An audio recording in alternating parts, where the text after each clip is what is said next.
Today is day 2 of the Hugging Face points that I said I'll go through over the next few days. And I'll be looking at these two specific features of Hugging Face, so the models and the data sets.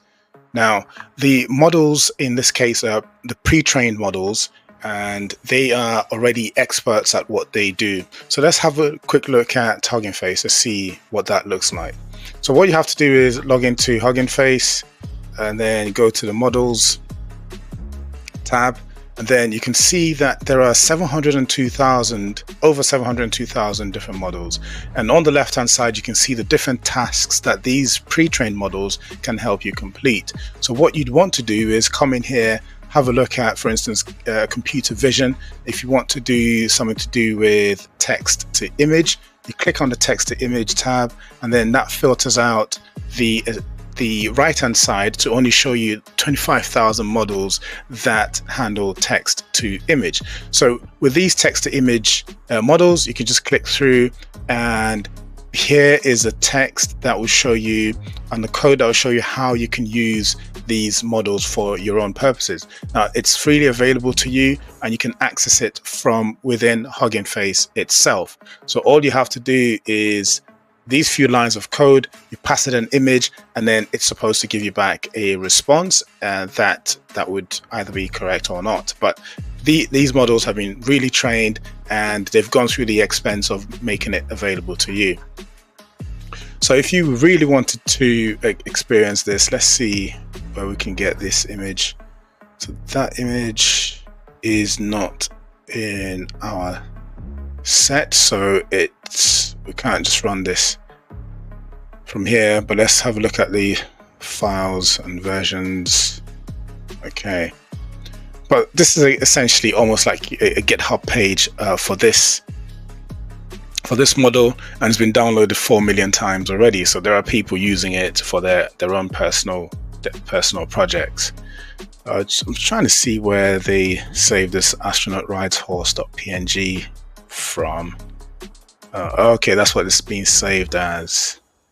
So okay, all right, yeah, my bad. So what's happening here is the model is there, and it's a text to image model. The prompt that's being passed to this model is a photo of an astronaut riding a horse on Mars, and the image is being saved with this file name. We can try and run a test and see how that goes. Let me just copy the code now and see if that gives us what we want. So from diffusers, we'd have to import the diffusers, wouldn't we? So you can use this both with diffusers library and the runway ML GitHub repository. Okay, right, just trying to work out the best way to set up the environment, because you'd have to have this diffusers in place. So we've got this collab that's already open.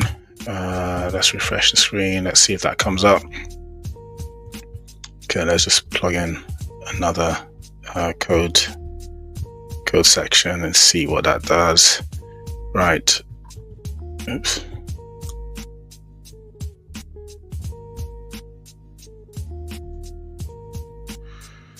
That's not what I wanted to copy. Come here, copy this model. We'll go back into here, paste it. Let's see if it complains about not having diffusers already installed. So that's right now. This collab is a good place to start. Diffusers. Right. Should we then see if we can do that? Pip install diffusers. Let's see if it finds it. Okay, it's doing something. All right. So it's now going to install the package, and hopefully this is the package that we need in order to get this model to do what we want. Okay, so that's completed.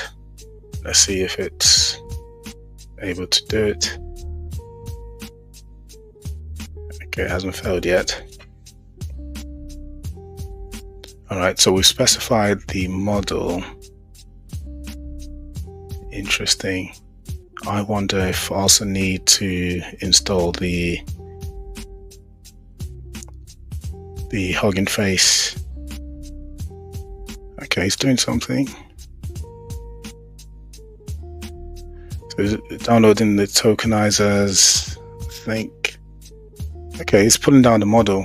So how is it able to do that? It must be that the diffuser contains everything we need. Let's see what it pulled. Oh, okay, yeah. So there you go. It's pulling down the Hugging Face hub.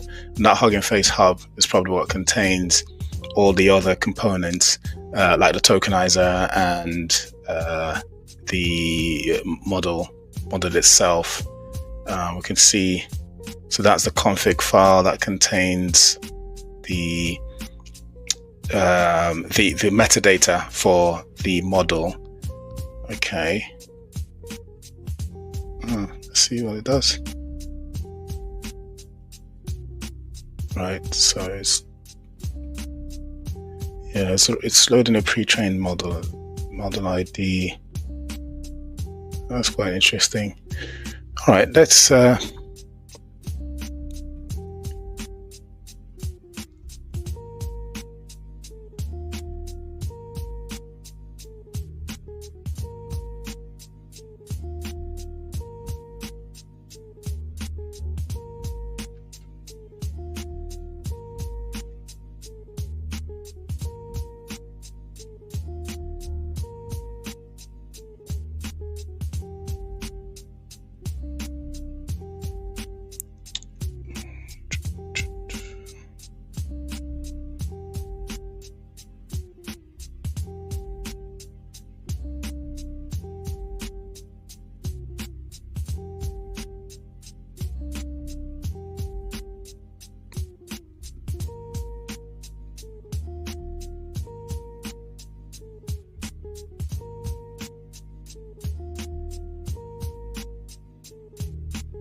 So welcome back.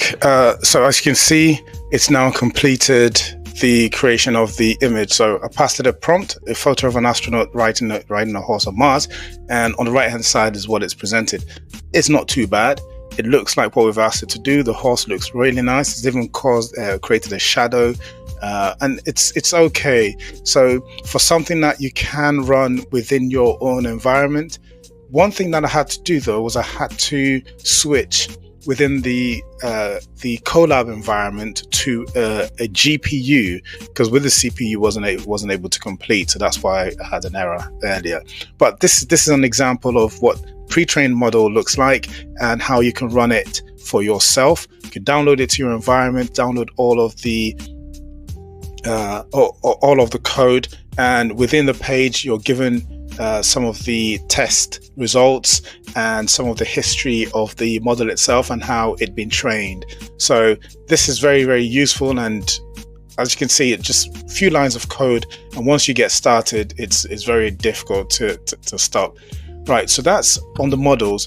Now, the other aspect of Hugging Face that is worth knowing at this stage is the datasets. So there are many datasets that are available, 159,000 more than actually are available to you. And these datasets are essentially the data that you can use to train your own model. So if, for instance, you were, let's go into something other than text to image. Let's look at, let's say, text classification. Now, I'd imagine this is how you classify a text to see whether it's positive or negative, or there's like some level of sentiment analysis. Now, what you want to do is, again, come in here. Let's say you just pick one, Testimo. Don't know what this one's about. So this dataset has two files. This dataset has two files that have been marked as unsafe. What does that mean? Okay, so again, it's marked unsafe. I suspect maybe it contains some text that you wouldn't want on your machine. But with datasets, it's just a bunch of data that you can use to train your models, and often they are well curated and would give you much more in-depth data than you're able to get for yourself. So if you can use that to train your model, then you can get your model to be able to do things bespoke to your environment or to your setup. Another one that I found interesting was you get all types of data sets from Hugging Face. Like this one's about sex, drugs, and rock and roll. And what they're explaining is it contains some adult content and drug-related imagery and rock and roll themes. So you're being forewarned that this contains sensitive information, but it doesn't prevent you from using it to train your model if you want your model to answer questions or respond in relation to things within this ecosystem or this vertical. So there are so many options, 150,000 of them, and just like searching for models, you can do your searches for data sets as well. You can come in here, just have a look at what's here. These are the main tasks that these data sets can help you train your model on. So we just looked at text classification, we've got summarization, we've got audio as well. So audio, text to speech, and then on the right hand side there are 174 different data sets for text to speech. So if you wanted to train something on being able to do text to speech for your local environment, or just to test this out, you just come in here, you find the data set. So this is how you download the data set. So and this next section here will give you the data sets themselves. So let's copy them and take it to our Colab environment, especially now that we have a GPU. Let's paste it here, and then let's execute the data set. Oh, it's failed. Oh, I've not installed. Let me install the dataset package.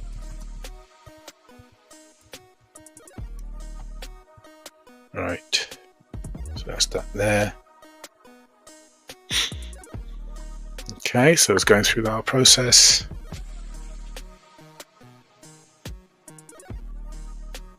Oops.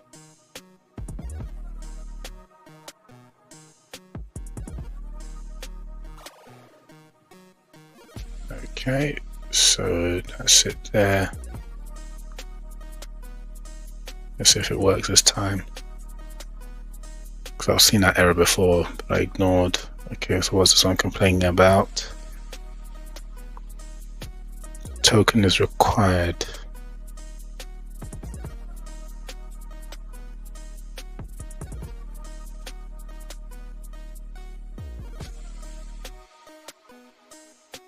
Okay, so you need to be logged into Hugging Face. Right, okay, so perhaps this one. Right, yeah, but you get the idea. How did you get a token? It is possible to download only development data. Okay. Right. So basically, if I change the XS to dev, it might work. So let's try that. Oops. Still complaining about token.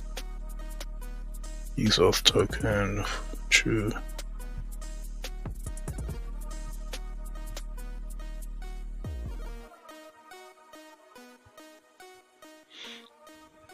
Okay.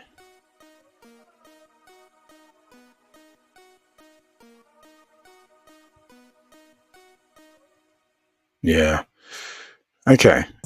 Just leave that for now. Yeah, I have to log into Hugging Face and get a token that way.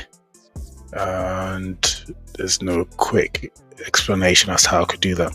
Okay, but you get the idea. So this is how you'd download the datasets. It's just a case of downloading the files. Not quite sure how you do the Hugging Face login thing that is being mentioned. Let's see.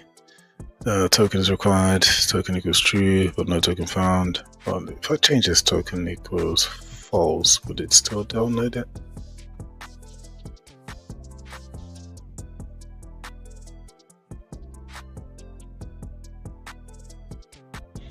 Okay, yeah.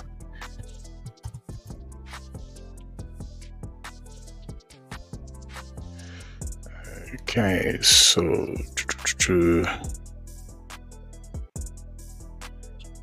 I'll have to log in there.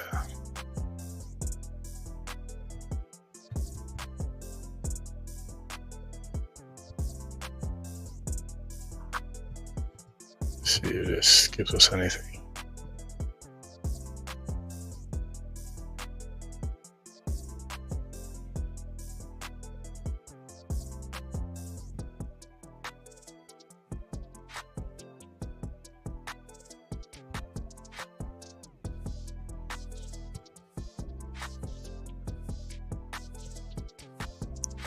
Okay, so I can generate the token like that way, and then where do I put the token? Oops. Okay, so if I generate the token here,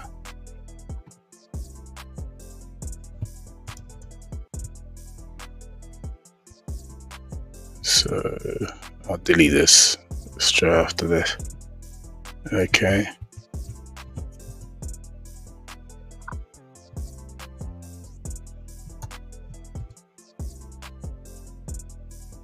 Okay,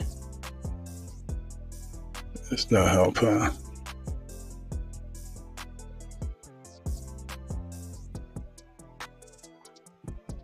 So you're gonna, okay, let's change this then.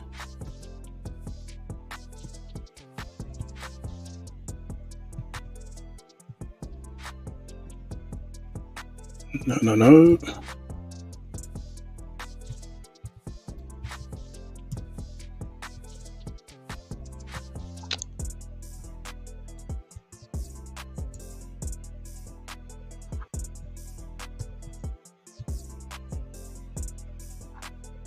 Okay, so it wants me to do git config global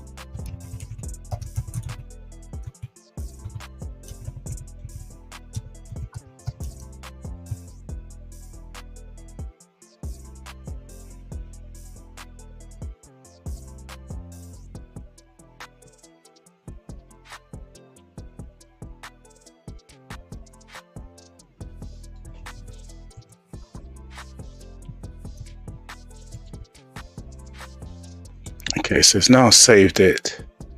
Right. Still complaining. Still complaining about this time.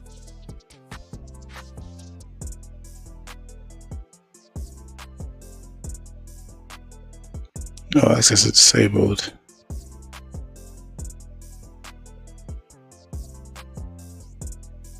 Oh, I see. Okay. All right. So not all data sets are accessible to everybody, as you can see. But one thing that we have done is you can see how you'd create your own token, and you need to install a credential store in order to get the token to be accessible. It might be possible for us to, let's try a different data set and see if we have any success. What's this one?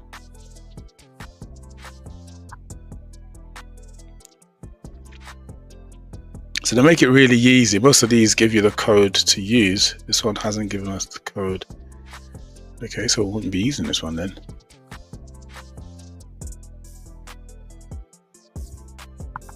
Okay, let's go back. Actually, no, I think we can. Aren't these are the data sets actually, right here. So we don't have to do anything special to get these ones. Yeah, so we can use these data sets directly within our code. So how would these? So this is a data set viewer. You've got conversations. I've forgotten which type of data set we selected now, but yeah. So you've got it here. These are the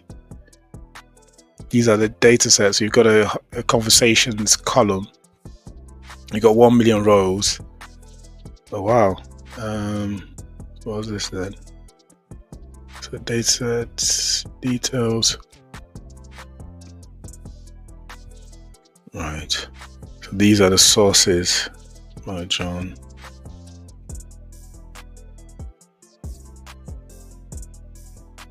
Okay, so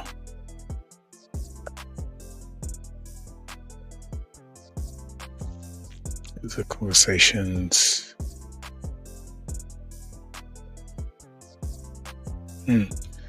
Okay, so we can see the data sets by ourselves. We can edit data using datasets library. So this is how we'd load these data sets. Okay, so this is how we'd load this data set to use in whatever we need to use it for. So that's quite good. Let me try, just for completeness, before we log out of this space. If I did that, and I said print data set, these ones we can't use because they're completely different. Let's see if that works. Okay, so it's downloading the data set. Okay, so what this proves is some data sets are accessible easily, some are gated, some are whitelisted. You need to be whitelisted in order to receive those data sets. So so not all are directly available to you, but the majority are, from what I can see, and there's always a way. You can always also request to be added to the whitelist and then see what the response comes back as. But I think that's it for today. We've looked at the models and how you can utilize the models for yourself and for your own project. Then we've also now looking at the data set. We can see the data set running in the background, the loading of the data set running in the background, and it's generating the different training and split with the data set. And you can then use this to train whatever model you have or you're interested in studying. So in this case, remember it said it had 1 million rows. Okay, so it's just slightly more, and here it's printed the data set. You've got the features, and then you've got conversations, which is one of the columns that we saw on the other page. So this brings us to the end of today's session. Really pleased that we've gotten through these two topics, and I've shown you via an example each how you can utilize data sets, download them for your model, and the different models that one has access to. So that's it. I'm going to have another session tomorrow, and in tomorrow's session we'll be talking about the different demo applications, specifically about spaces, and we'll also look at how you can fine-tune different models for your specific needs. So until next time, keep winning.